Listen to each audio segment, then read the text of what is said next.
If you have a friend suffering from suicidal thoughts, depression, what do? Tell them that you are always going to be there for them. Anything that crosses their mind they can talk to you about. When I suffered big time with depression, I always wanted that one person to keep pushing me, to work their way inside and finally get me to crack. I wanted that one person to show me they cared, offer reassurance and tell them when they are ready you'll help them take the next step to getting help. There is only so much you can do and everything a professional can do. It's really hard at first, but finally you get to a point where you either snap and give up or snap and finally realize you need help. That's a huge burden to carry when having a depressed or suicidal friend. With friendships like this, it's usually like 80/20 type of friendships. It'll feel you're doing so much and they're doing so little, but to them they're doing the best and the most they could possible. Trust me, once they get the help they need they'll never forget, and your friendship can flourish.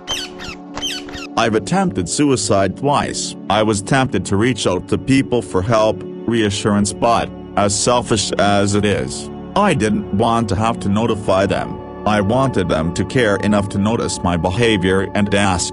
I think this is quite a common mentality to have. So, when the people close to you seem down or are exhibiting other symptoms of being heavily depressed, weight gain, weight loss, insomnia, extensive lethargy, sleeping far too much, unusually happy or manic behavior, ask. Most people, even if that's not how they're feeling, will greatly appreciate someone checking in on them. If they are feeling like that, tell them that you care about them. Maybe tell them about the things you value in them most, and ask what you can do to try and make things easier. Putting it all like that makes it sound almost bratty. I suppose it can be selfish in its own way. Unfortunately, I don't know how to describe how it feels in words. Won't specifically comment on suicidal thoughts situations, but depression in general, as a base. Be there, but don't expect anything. They might not text, call back, or even read your text, agree to any activity or show up when agreed. Do not take this personally. I think calling is a good thing, even if it's just a small talk.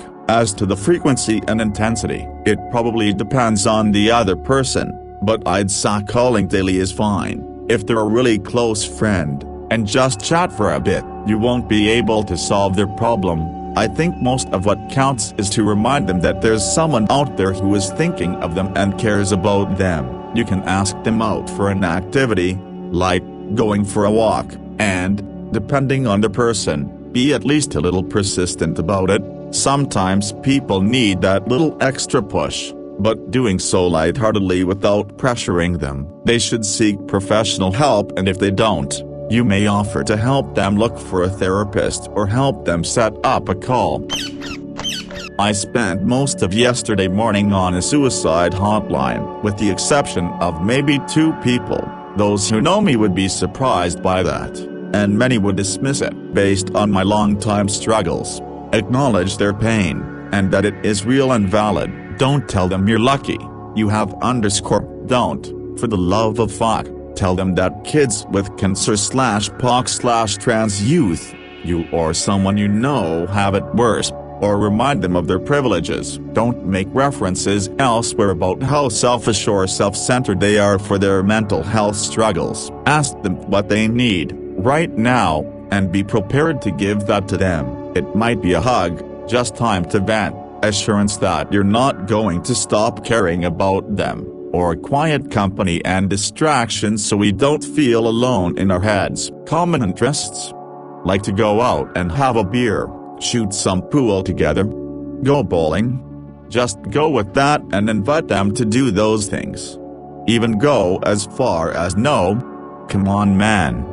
We used to have so much fun, nobody else wants to go with me. Yes. Making it about you and taking the spotlight off of them is a good thing. It doesn't matter what brought you together in the first place, it could be anything from quantum mechanics discussions to a love for beer. Just bring them back to those better days. Be a reminder of what life was when they weren't feeling so bad.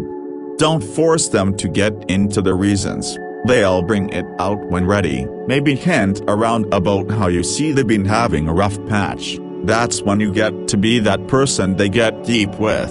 Be prepared to set boundaries and even walk away if it's too much. Most of us don't want to be burdens. No, you don't have to take middle-of-the-night phone calls, or spend all week with them. It's okay to say I love you and want to help, but I can't do the heavy lifting on this one. Can I call someone for you? Want me to see if friend or family member can come over? It's even okay to call for outside help from a crisis center, or ask them if they want to go to the hospital. Remind them of the things you value about them. Let them know the ways in which your world is better because they are in it. Don't guilt them. I would be heartbroken if you weren't here, but remind them of how they matter to you. I've always been grateful for your friendship. Remember that time we went to the zoo? That's one of my happiest experiences with you. You've given so much. Remember, this is an ongoing struggle, 1 step forward and 2 steps back.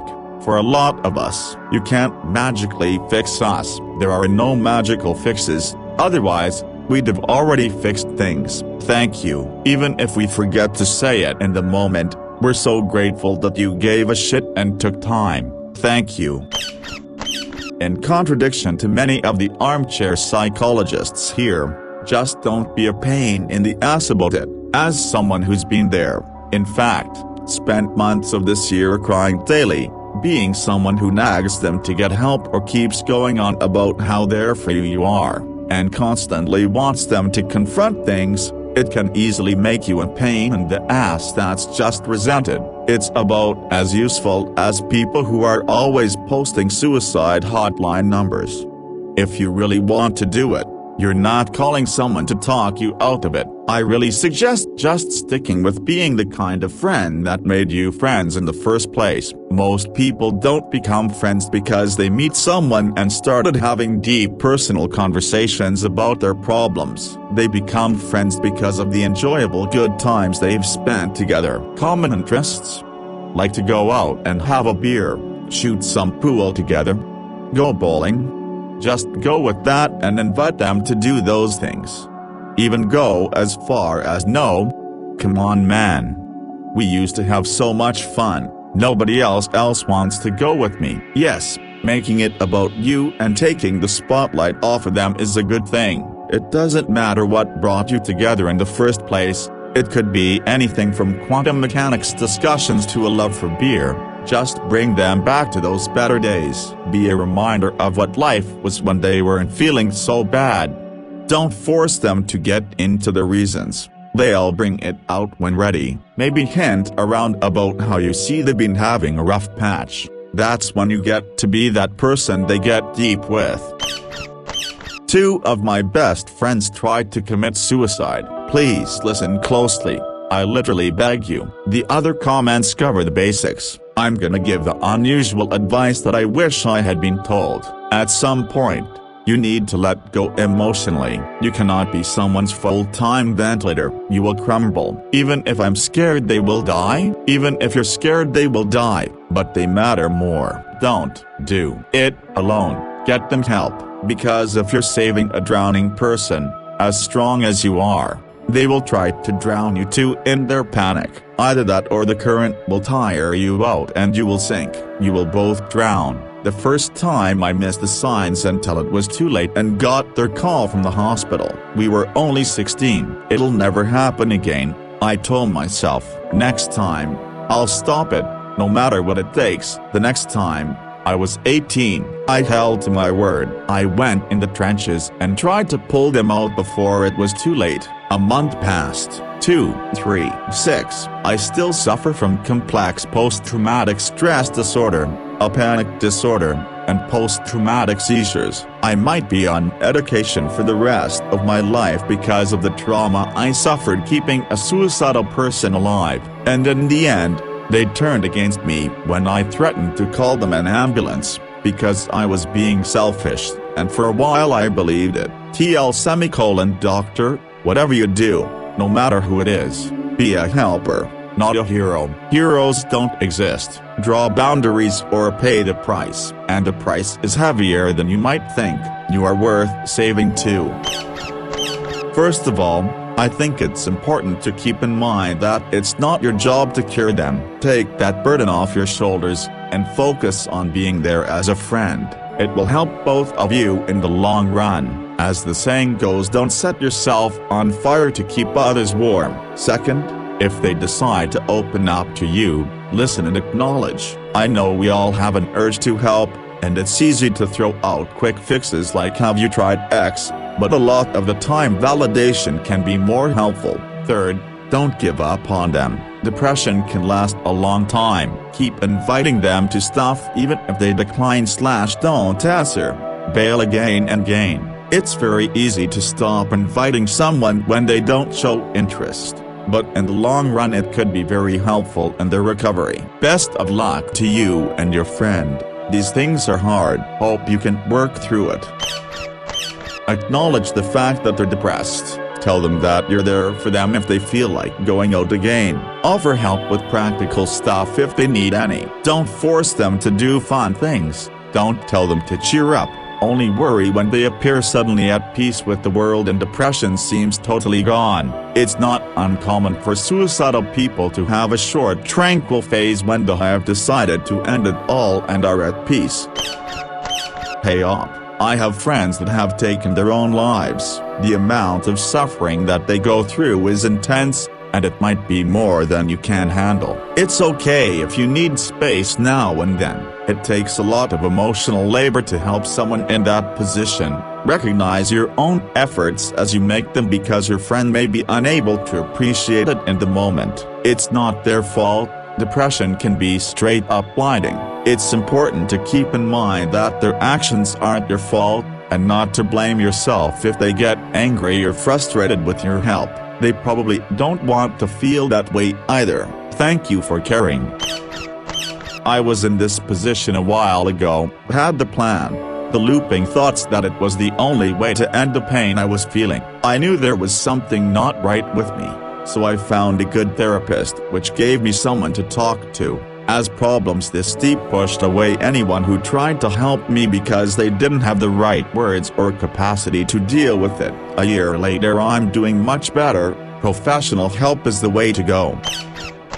People who are depressed often become silent. They'll stop texting, calling, and using social media. That's when you need to reach out and pull them back into your circle and hug them tighter. There's usually a reason why. Finding out may be tough, but you might just save a life if you sit down and listen to them. Edit. I appreciate all your responses and awards. Great dialogue going on here. I want to add approaching a friend who's a bit isolated. Be gentle, non-judgmental, and ready to listen without commenting unless they ask. Here's an example. Hey man, I care about you a lot. You know that, right? I'm worried you might be sad and going through this on your own. Do you want to talk about what's going on? If not, that's totally cool. Let's do something fun instead.